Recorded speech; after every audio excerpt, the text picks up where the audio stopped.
So, dear friends, let us begin the study of this beautiful Upanishad that has been continuing for last more than a month, and we shall recite the opening chants, the peace chants, and then we'll go forward.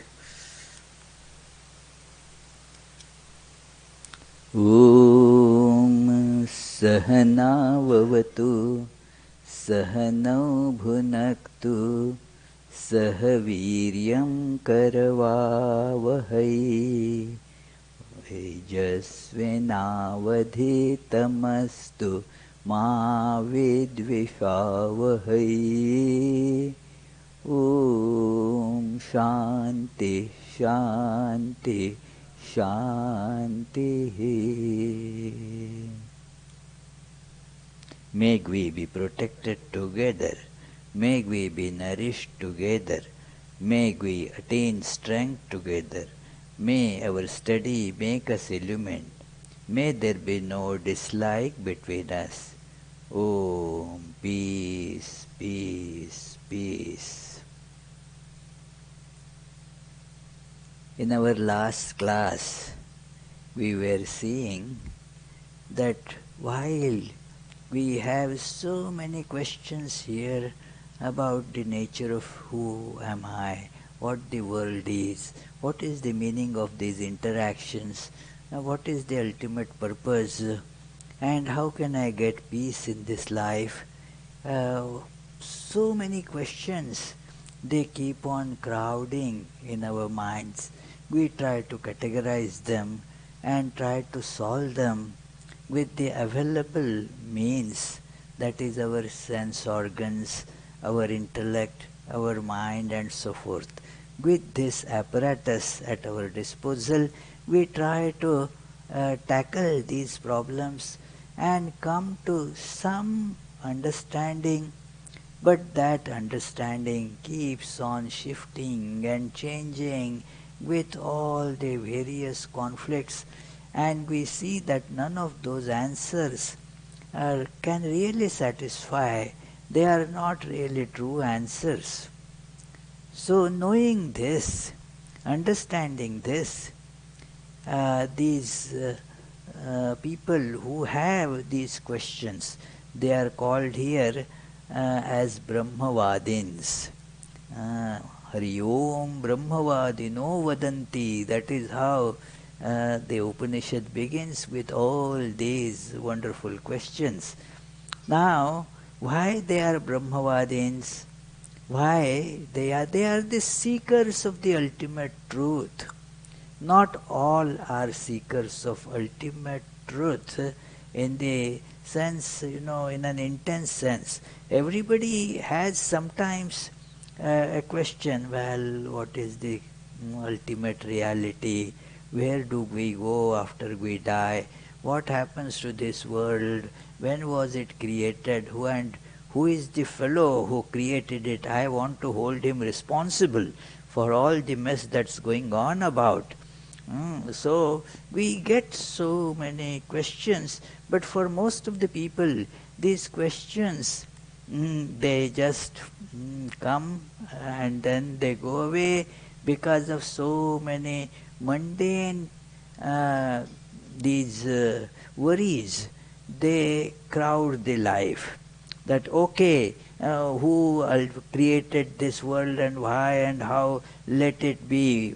For now, let it be. Right now I have got stomach ache, I have to go to the doctor, and then where do I get money to pay to the doctor? That becomes the problem. The more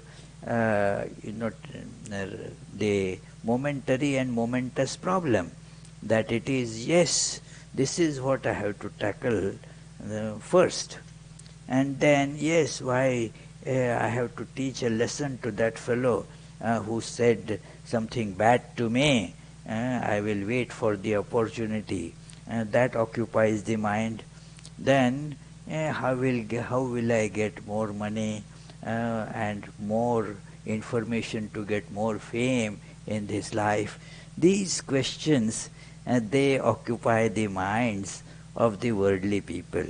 The career, for example, like last time there was this question on the web that can we pursue the two goals, having the goal of attaining some heights in the career, achievements in this the career oriented goals, and then the ultimate reality. Let me pursue both of them, but that doesn't happen. The mind is just sucked into the worldly things, only the covering remains that, oh yes, I want to get the answers to the ultimate truth as well. So therefore, these Brahmavadins are those who have an all-absorbing interest in these answers to these questions. These questions have become so intense. Now they cannot do anything else. Like a persistent and excruciating pain in the tooth. Now you cannot do anything else. It is, you are always so bothered by that. Everything else, even if you are forced to do it, it is just kind of a mechanical thing. You have to, you go take care of this toothache first. Did you ever have that kind of experience? No? Yes, okay, yeah. I had a few times. And so then where the dentist urgent appointment is needed right now. It is, our office is closed, sorry, go to the emergency. It's like that, all the messages are heard. Okay, let me go to emergency. What can be done? It is terrible, terrible. So, it becomes an intense need in life. So, these Brahmavadins are those for whom this has become the intense need. Because on the answers to these questions depend everything else. Everything else depends on what is the reality ultimately. Am I going to get just cheated in life, running after the shadows, or trying to catch the horizon? That is the nature of our struggles here. When you realize it, that okay, yes, I got one raise in my job 2 years ago. I hope I will get the next one now, and so forth. All such worries, they become all dominating worries. But when you see that these are all chasing the horizon, and nothing, never will that end. So you want to know that what is the ultimate truth.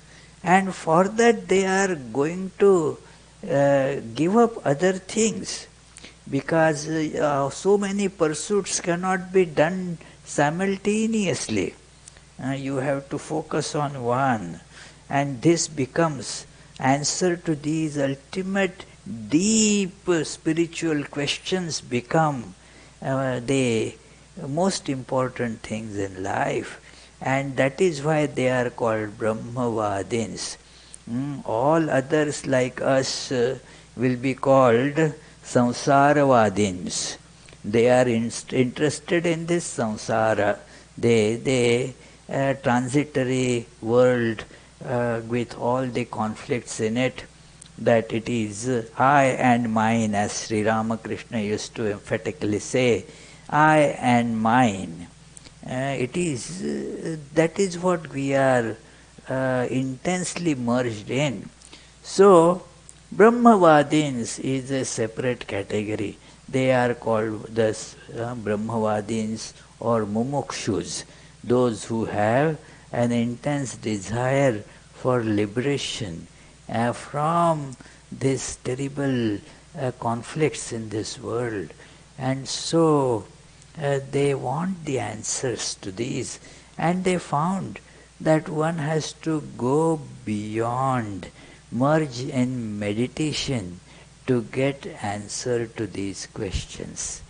And so that verse that we studied last time, Te dhyana yoganugata apashyan devatma shaktim swagunair nigudham yak karanani nikhilani tani kalatma yuktani adhitishtati eka. That it is practicing the method of meditation, they realize that being who is the God of religion, the self of philosophy, and the energy of science, who exists as the self-luminous power in everyone, who is the source of intellect, emotions and will, who is one without a second, who presides over all the causes enumerated above, beginning with time and ending with the individual soul, and who had been incomprehensible because of the limitations of our own intellect. The incomprehension of that was because we were trying to know that with the instruments which are not perfect, not suitable for it.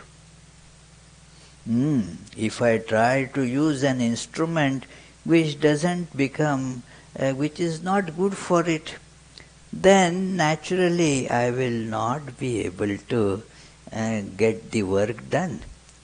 So it is important that I use the right tool. It is very good that it is a screwdriver, for example. Yeah, for many things, some works, screwdriver would be excellent.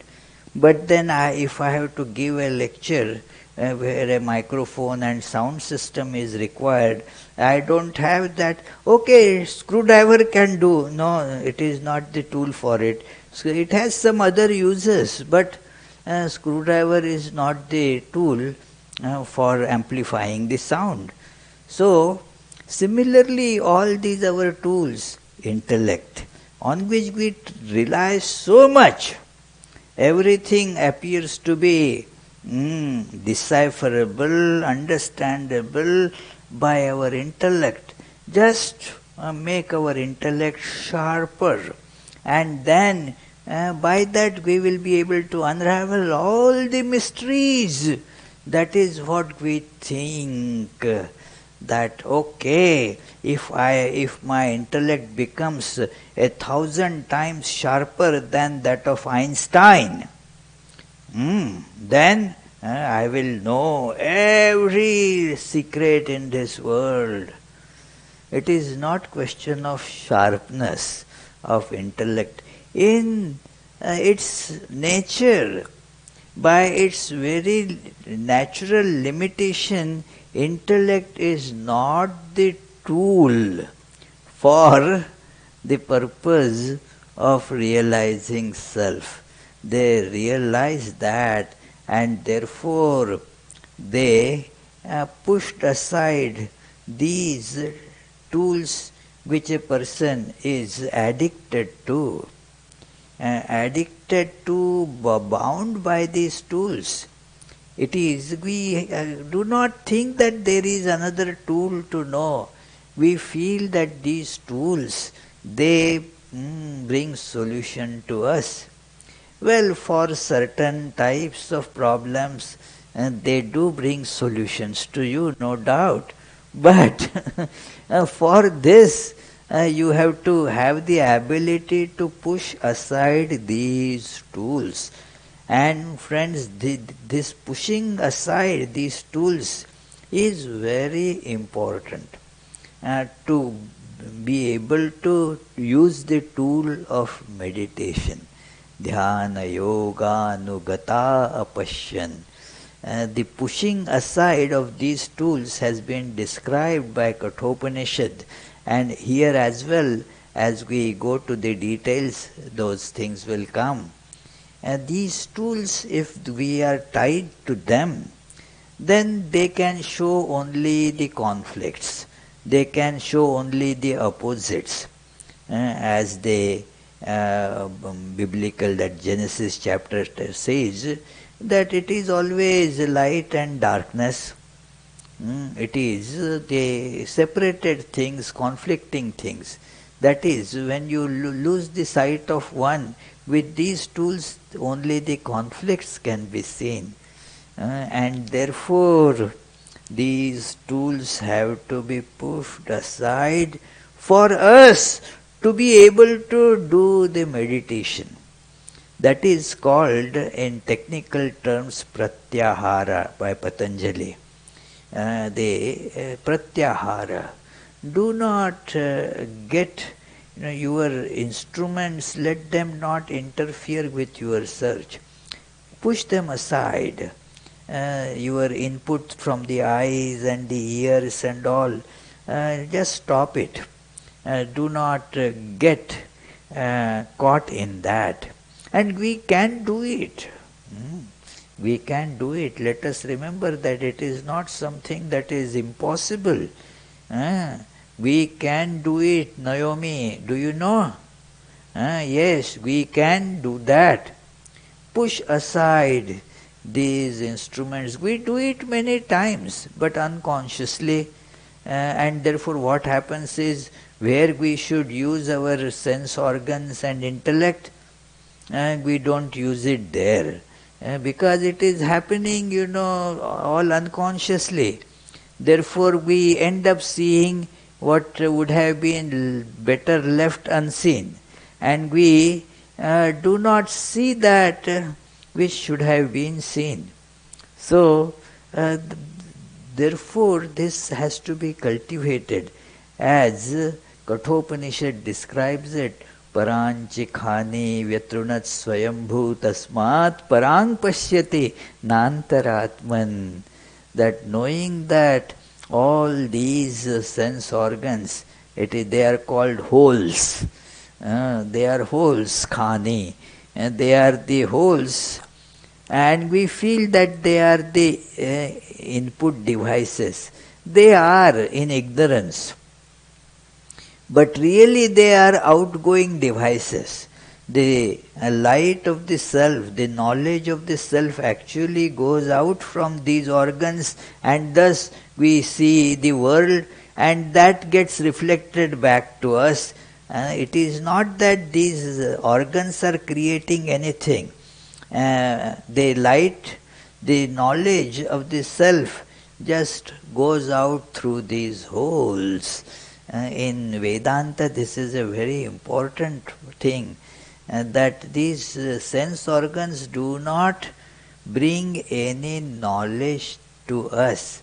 They only create the fragmentation of the knowledge. That's it.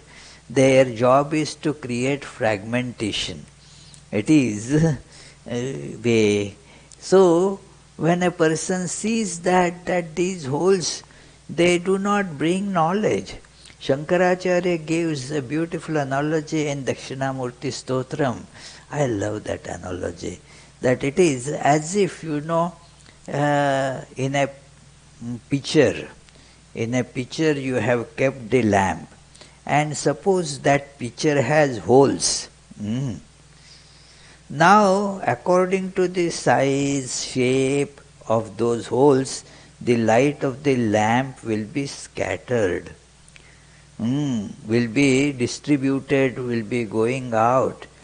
Do those holes generate any light?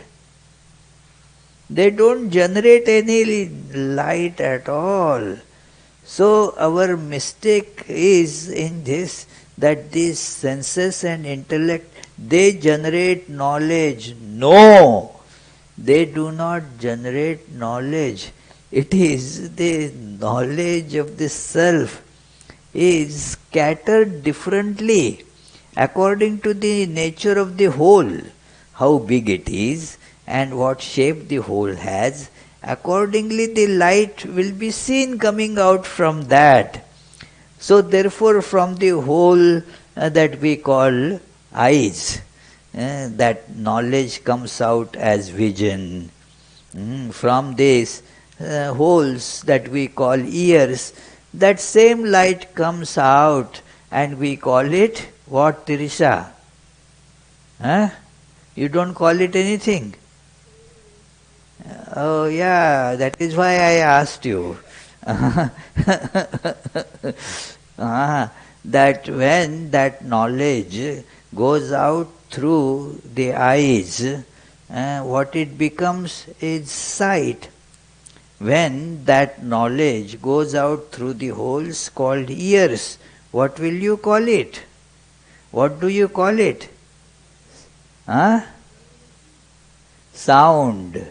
Sound. Say loudly, sound. Yes, yes. It is. Are you in sound health today? Okay.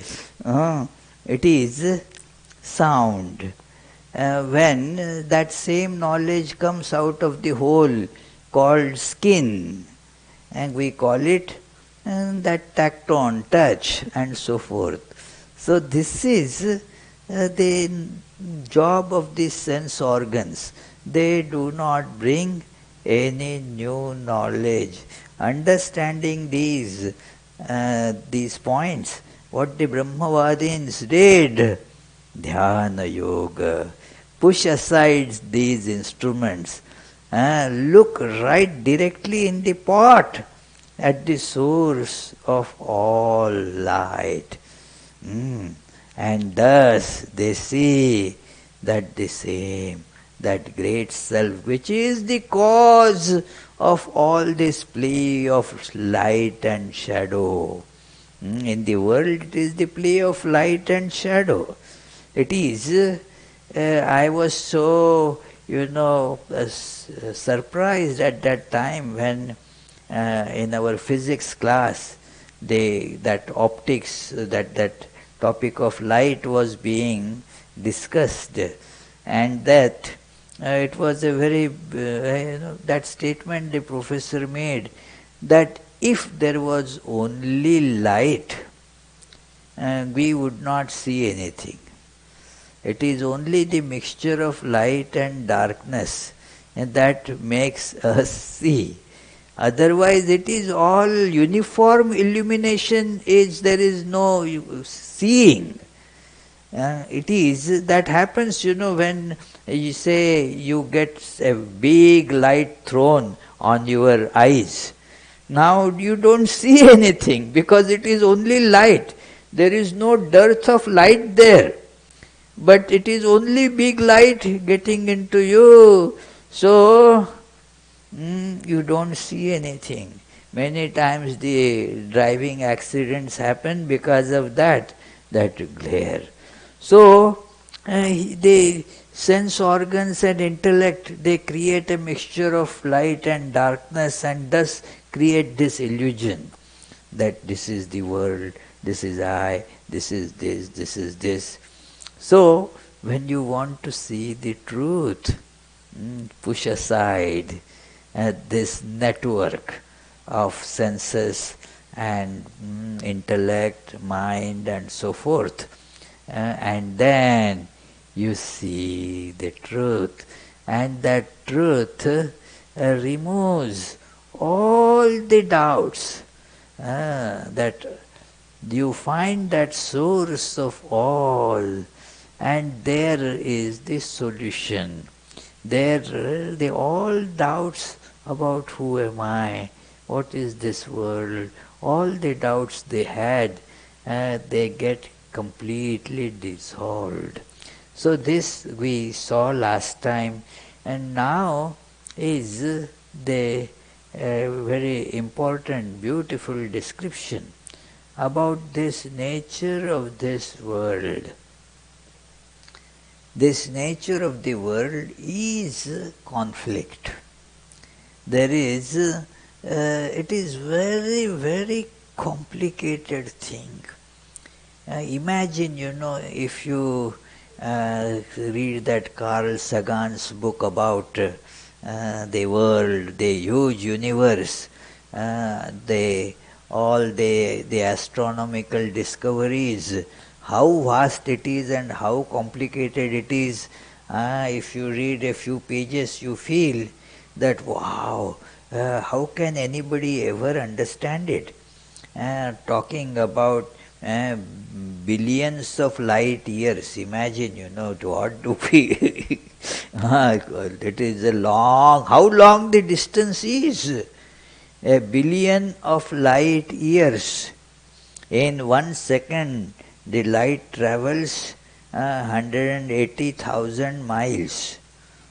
So, in 1 second. So, imagine how much the light will go. And there is a star, and that star has such and such temperature. Well, who is going to go there and all? But it is all so complicated. That star still has influence on what is happening here. So, it is such a complicated thing. Any direction of knowledge you go, things become very complicated. It is more you go, the more intricate it becomes. Not that you come to a solution, but things become only more intricate, more complicated, more involved. And thus, you need to be a big expert. And so what happens when two experts meet, they never agree. That is the hallmark of being experts. Because there will be, the different ways of looking at it. Both being experts, there will be, everybody is seeing from a different angle with great expertise. Our senior Swami in Nagpur in those days fell sick, had heart problem and all. And then since he was a very senior Swami, a disciple of, a direct disciple of Sri Ramakrishna, so the headquarters said, well, take good care, and then if the doctors here they have one reading, get second opinion, get more doctors, expert doctors, call them from Mumbai. And then we had some doctors coming in from Mumbai. And then some local doctors, they were also expert. And then 4 doctors had formed 4 opinions. Now the question is how to administer the treatment. Somebody said, and I am not exaggerating at all, friends, that was the situation. Somebody said that, well, these medications have to be given, these nitrates. The other doctor said, no, that is what is causing problems, stop them right away. Now what is to be done, you see? And they are all experts. So it is, now we decided that anyway the doctor who has been treating him for many years, let his opinion carry. Some practical, whether to give the medicine or not to give the medicine has to be decided. So, what I mean is it is so complicated, and that is the next 2 verses describe how complicated these things do become. So, it is an analogy given is a very big, huge wheel. Wheel is considered the first discovery in engineering. The wheel, everything is dependent on this wheel. Wheel has natural motion. In a way, it is the simplest of the figures. That It is simplest means there is a point and all the other points in the figure, they are equidistant from one point. That is in a way very simple figure, and yet nobody can draw a circle. You can draw only approximations of circle. You can never draw a circle as such. It is uh, it is a most primary thing that one can look at as the time. It is goes in cycle. Things happen again and again, they come back. So it is a cycle. So that analogy has been given. Tamekanemim tivritam shodashantam Shatardharam Vimshati Atyarabhi Ashtakai Shadbhir Vishwarupaikapasham Trimargabhedam Dvinimittamoham Dvinimittaikamoham. So we think of him as the universe resembling a wheel which has one felly with a triple tire, 16 extremities, 50 spokes, 20 counter spokes, and 6 sets of 8, which is driven along 3 different roads by means of a belt that is single yet manifold, and which each revolution gives rise to 2. So that is a very complicated wheel that our universe is.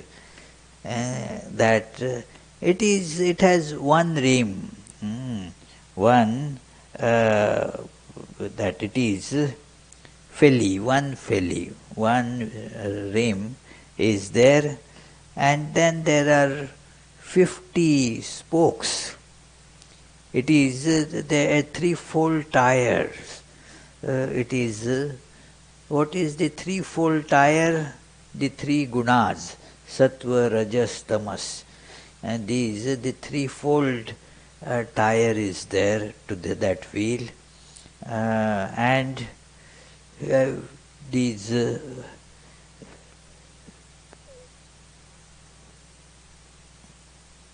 16 extremities. These are all, let us read those details about what are these extremities and so forth. That one felly, the circumference of the wheel representing nature, known variously as that unmanifested ether, maya, prakriti, shakti, ajnana, etc. It is the cause on which the whole creation depends. That is that tam ek nemim. Nemi is that one, that rim of it. So, although the rim is one, now it is connected to the center by way of many different spokes to make it move with when the axle moves, that wheel also then will move. There has to be a center to which all these spokes get connected. It is the triple tire. The 3 tires represent the 3 qualities of sattva, rajas and tamas, or it may be taken as representing time, space and causation, or the Triputi of Vedanta.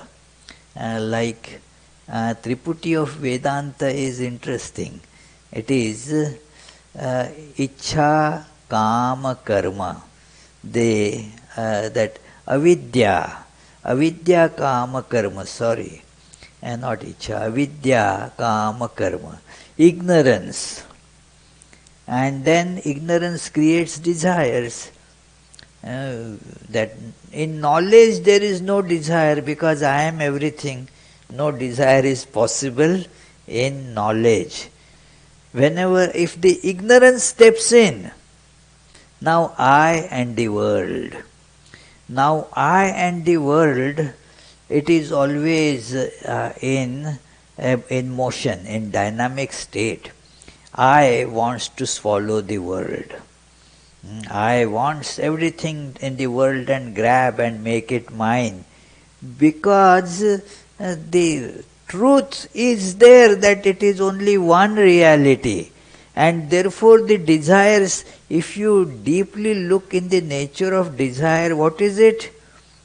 You don't like the multiplicity. You like everything to be yours, get absorbed in you. So that is why you have the desire. And thus the very nature of desire is the search for that one reality that appears to be lost, and we do not feel happy about it. So desires come. With ignorance, the desires. Avidya, kama, the desire. And then the desire makes you do the work, active karma. You now go to grab various kinds of karma. Okay, there is the gold. And so people traveled, immense work and the risk that they undertook for trying to find that some tidbits of gold. They abandoned their families, all their comforts. Many died in that effort. Imagine, in these 1800s, going to Alaska. No planes then, you have to go climb so many mountains, across. People came as far as from Africa and all that. They left their home, hearth, whatever money they had, they took as the passage money to go there. So, karma, desire makes you do work. Otherwise, you are not going to do work, no work is necessary. It is the desire that propels a person to do work. So this also can be seen as the threefold tire. That sattva, rajas, tamas is one way of looking at it. So see, even the tire, that itself is so complicated. 3 layers of tire. So then there is the next is the 16 extremities. The 16 points, extremities or points where we pay our attention to. These are the these are all the vrittis of the Sankhya philosophy. They are 11 organs. 11 means the 5 sensory organs, 5 motor organs, and the internal organ that kind of combines the results provided by them. That is what we do. It is that not only that my eyes tell me that there is the rose there. My sense of smell also tells that it is rose. It is corroboration. And then when I touch it, then I say, yes, it is rose. So all these senses, where do they give the information? At one platform, that is the 11th one, the internal organ or mind. These 11 ones, and then the 5 elements outside with which they come in contact. So these are the 16 extremities of these wheels, of this wheel of samsara. So 16 extremities. Then 50 spokes. Now their enumeration is, I also do not really know all those things that it is, but they are given here in the footnote. In the book you will find all these things, and that book, Tyagishanandaji's book, from which I have made these slides, that it gives the details of what is it, the 50. Means it is the 28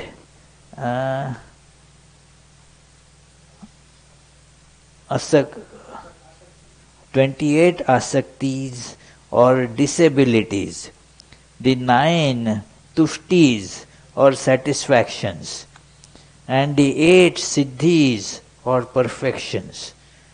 More information on this may be found in Sankhya Sutra 3:37-45 and Sankhya Sutra 47. Also in Yoga Sutra 1:8 and 11:2, and in Brahma Purana you will get the details of this description. The idea is it is a very complicated thing, you see, that it is how this world is divided, so many types of that these tushtis and asaktis. The mind works in those who study psychology, they know how complicated the reactions of mind are. Asaktis. So many types can be described. A person gets attached, but no two people get attached to anything in exactly the same manner. Like a person will get attached to the house, another person will also get attached to their house, but the ways of getting tied to it, connected to it, or stuck with it are not the same. They are different for different people depending on how their minds are. So that is how it becomes more complicated to resolve a psychological problem. Becomes far more difficult than to resolve a physical problem, because the variety is too much, and even the psychologist does not have the knowledge to tackle this. After all, the psychologist also is a human being, and has his or her own disabilities, asaktis. So therefore it becomes so complicated to resolve even simple, in appearance, simple psychological issues. They become so difficult to solve because of the different ways in which the asaktis they play, attachments play, not exactly in the same way. Some people are attached to pain, you may think that some are only attached to pleasure. No, some are not attached to pleasure, they are attached to pain. That is, you see, it is quite commonly therefore seen that when that pain goes away, they become so distraught. That pain was keeping them alive, so to say. When the pain is gone, they feel completely lost. So, the asaktis, they work in different ways. Then the tushtis, 9 tushtis are mentioned. Tushti means ways to get satisfied. That also is not same for everybody. Somebody will feel happy and satisfied by, okay, I got this nice candy, wonderful. But no, not all will feel satisfied with that. So somebody would see that if I get a video game, then I will be satisfied. In that North Pole in Alaska, so many letters have been written to that Santa Claus. That, oh, Santa, I just want this. Santa, please be kind. This year I hope you will be able to send me this. I understand last year you didn't give it to me because last year I confessed that I was naughty, but this year I have behaved well, I guess. So it is you will send me. So people have different ways of feeling happy and satisfied. It is thus you see the difference in that. So see how complicated it is. Then 20 counter spokes. There are the spokes, and then those spokes, to bring them strength, there are the counter spokes. They keep the spokes in place. So these are the wedges to strengthen the spokes. They refer to the 10 senses and their 10 objects. So that is what kind of maintains the sanity between the different types of desires, because your sense organs and the objects, they finally certify those things. So therefore they become the counter spokes.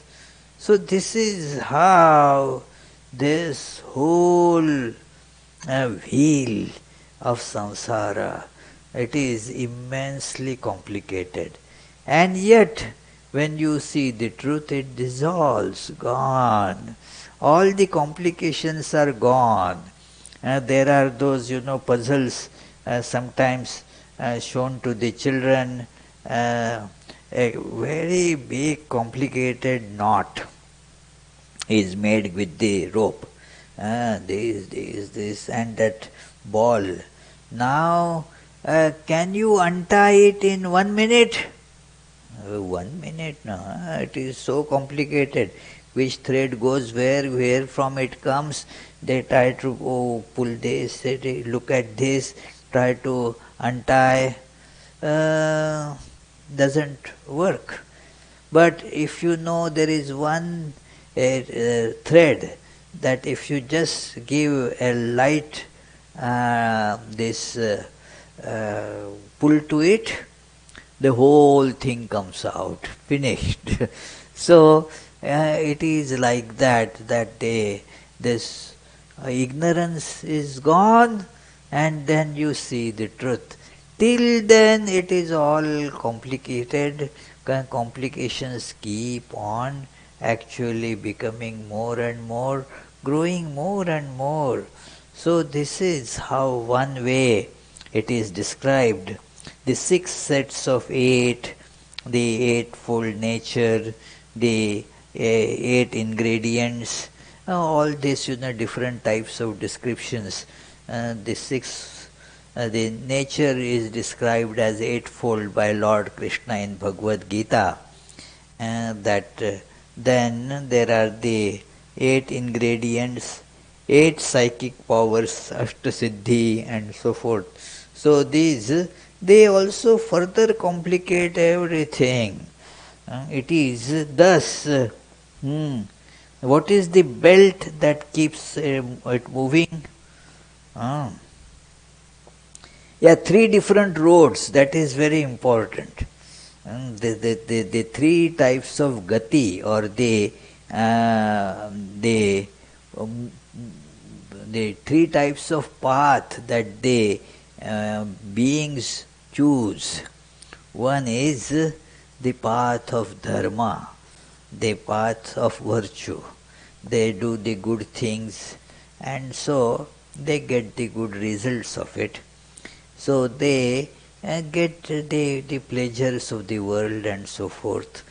Then there is the path of adharma. They do bad things, evil actions, they have bad intentions, and the evil actions are performed. They come to suffering, misery. But Both of them are after all bondages.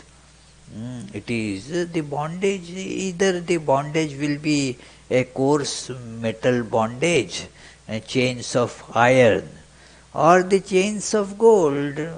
It is, both are chains. So there is the third path called path of knowledge, that you want to transcend this path of knowledge. So the three paths are described in scriptures, that Shukla Krishna Gati Hete, that there is the path of light and path of darkness, and then there is the third path, the path of knowledge. So this is, and then what? This desire is the belt by which it is pulled. By the desire, this wheel is made to move, and each revolution of the wheel, now it gives rise to two. What? The merit and the demerit. Both these things come. It is, you cannot get just merit, because while you did some good to some, from another angle, if you look, it did bad to some others. So every action yields to some good result and some bad results too. You cannot say that yes, we may intend to do good, and that yes, I will not do anything bad, maybe not intentionally, but you act, and then your actions, they help somebody and they hurt somebody. There is no action in the world that will bring only merit. Do you see this, Teresa? Okay, yeah. You are awake now. Good. Yeah. Good. So it is. She became awake because class is about to end. Okay. So it is merit and demerit, every rotation of the wheel. And then he gives also, that I have not got here, another analogy of a river which is has big flood going on, so many different streams, 5, 6 streams are there. It has so many crocodiles and other creatures, and it is in spate. So this world is a river of that kind. So that we will see in the next next class. And then this world is like that, but the solution is to see the truth. It all goes away. So we will meditate for 30 seconds, and in case if you have any questions, you can ask after that.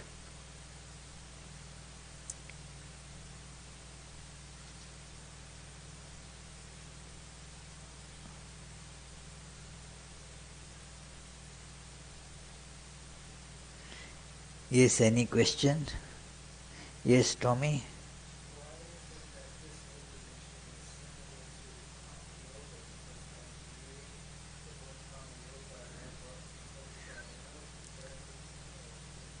Well, all these yoga books, and the basis of them is Upanishads. So therefore there will be some similarities always. Yeah, Swami Vivekananda has presented the Upanishadic wisdom to us through these yoga books. Yeah, so it is quite natural that you would find some similarities. Not only the similarities superficial, but the depth knowledge in both is similar. Yeah. Yes, Chet?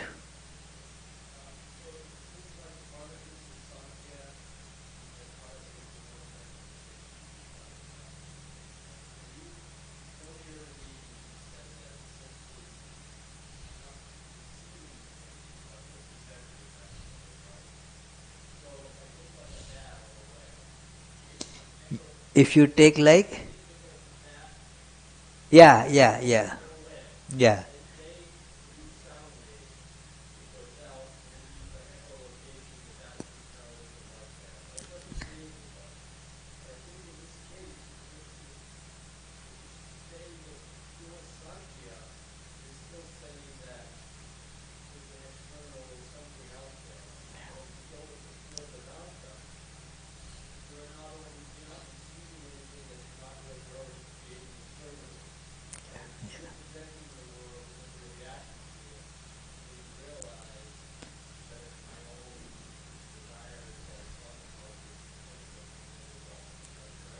It is very correct. You have caught one of the major distinctions between Vedanta and Sankhya very correctly. Sankhya has this ultimate analysis that there are two, the perceiver and the perceived. So there is the world outside which is creating vibrations, and they are received through the sense organs, and thus we see that reality outside. Vedanta does not accept this duality. It is the one creator, that it is that one is manifesting as this whole universe. There is the difference between the different schools of Vedanta, but they all are unanimous in that the God or the Self alone is the reality, and the world is a creation or projection of that. So, correct, yeah. There is Sankhya, therefore, is in conflict with Vedanta at this very central point, beginning point. There are other points of difference too. Although after these points differences are just pushed away, then the psychology of Sankhya is very much in agreement with the psychology of Vedanta.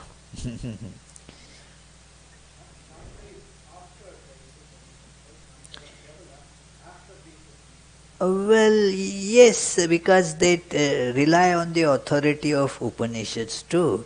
The philosophy of Vedanta is also after the Upanishads.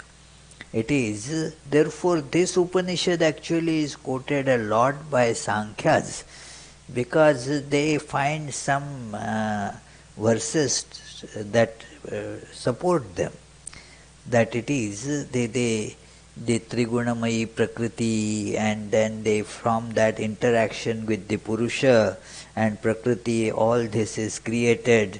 So there are verses here which we will come to gradually, which support the view of Sankhyas. I mean, they take support from it. Vedantins do not. They interpret those verses differently. So, it is time period is, there are two ways of looking at the time. It is the the Sankhya mentality and Vedanta mentality, and then these Upanishads, they could have been in existence together, and of course some Upanishads are pretty modern. So probably the Sankhya philosophy might have preceded those Upanishads, which are very modern. But it is difficult to exactly historically say which Upanishad was first there, and then the Sankhya was built upon it. It is because we have really no such historical documentation of anything. What Swami Vivekananda says, that it is the Muslims who have taught us to write history. It is, we have no historical records per se. There are only very few things that we can say on the basis of certain those uh, uh, documentary records that this preceded this, but not much, because that nothing was recorded. You only see that this particular book has been quoted in this book, and thus you refer that that must be prior to that. But otherwise no book has mentioned the year. They are all eternal books. They were never made. If you see how any Purana like Bhagavatam, that it is eternal, that Lord Shiva and Parvati, they were discussing this story, and from that it has come to us. So now that is the time of that creation. So who knows when was this Bhagavatam actually was written or created. Now external references tell that it must be a creation in the 11th century or so. But we do not exactly know that when Upanishads were written and which Upanishad got written when. Yeah. Yeah. Sankhya, the Sankhya is the most what appealing way of looking at this world. It is, if you do not want to transcend the duality, then Sankhya is the most profound way that they identify and isolate these two principles, combination of which makes for this world. Yeah, thank you. So tomorrow is the puja day, the Durga puja. From 11 o'clock onwards there will be the worship and so forth. All the programs are there. You are all welcome to attend the whole ceremony or whatever part of it you can. Let us conclude. Swamiji, there is a question here. Yes, please read. How is path of knowledge not path of dharma? Uh, How is path of knowledge not path of dharma? Good question. I thought somebody would ask this question. There the word dharma and adharma, they are related to these good actions and bad actions. But the path of knowledge is in that sense neither good nor bad. It is to go beyond the so-called good and bad. That is the path of knowledge. It is said that path of this virtue, dharma, will take you to heaven. Path of vice, adharma, will take you to hell. But none of them will liberate you. Knowledge will liberate you. That is the difference between that. Now the confusion does occur because many times this dharma is identified with the search of knowledge. Therefore here the word dharma is not used in that sense. It is a technical term in many texts, that dharma and adharma. Like in Mahabharata it is said, Teja dharmam adharmam cha. Give up dharma and adharma for the sake of ultimate truth. So, the dharma, adharma, knowledge, the good, the bad. And like if you do very good work, people will say this is a very good man, and so forth. You will get the result of that good action. But that will be a bondage, a good bondage. And then if you are, say, And you may be, because of the dharma, good actions, you will be living in a mansion, in a palace. And if you are doing bad actions and get caught, you may live in a prison. But both are confinements.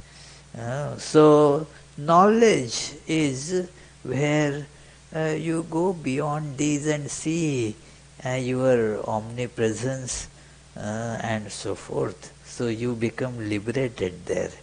That is the difference between these. It is last time somebody had asked a question about morality, that it is being moral is important, it is necessary to be on the path of the knowledge. But that itself is not the path of knowledge. You have to go do something more than that.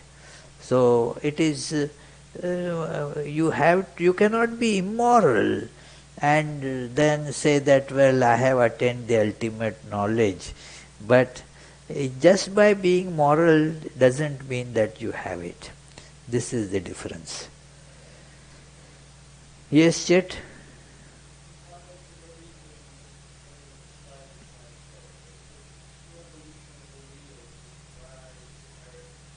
Demerit.